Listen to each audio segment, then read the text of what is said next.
সম্প্রতি দেশের সীমান্তবর্তী জেলাগুলোতে পুশ-ইনের ঘটনা অব্যাহত আছে। ইতিমধ্যে বিজিবি ও স্থানীয় জনতা অনেক ক্ষেত্রেই প্রতিরোধ গড়ে তুলেছেন। পাশাপাশি বিজিবি ও বিএসএফের মধ্যে নানা ধরনের মিটিংয়ের মাধ্যমে বিষয়টি নিয়ে আলোচনা চলমান আছে।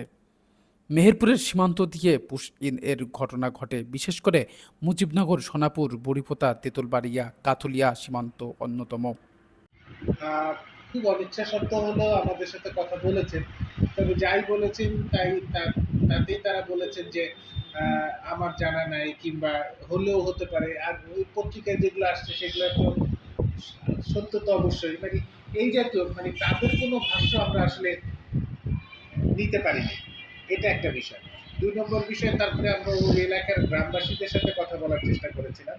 তাদের একটা তারা কিছুটা বলেছেন, কিছুটা যখনই কথা বলতে চাই, মানে আমার কাছে সম্প্রতি জাতীয় পর্যায়ের ও স্থানীয় মানবাধিকার সংগঠনের ৭ সদস্য বিশিষ্ট একটি প্রতিনিধি দল মেহেরপুরের বিজিবি ফাঁড়ির সীমান্তবর্তী এলাকার জনগণ, বিভিন্ন পুলিশ প্রশাসন ও সাংবাদিকদের সাথে বিষয়টি নিয়ে আলোচনা ও মত বিনিময় করেন। সরেজমিনে তথ্য উপাত্ত নিয়ে জাতীয় পর্যায়ে সরকারিভাবে ও আন্তর্জাতিকভাবে পুশ-ইন শিশু, নারী ও পুরুষদের মানবাধিকার সুরক্ষা সহ আইনগত বিষয়টি তুলে ধরা হবে।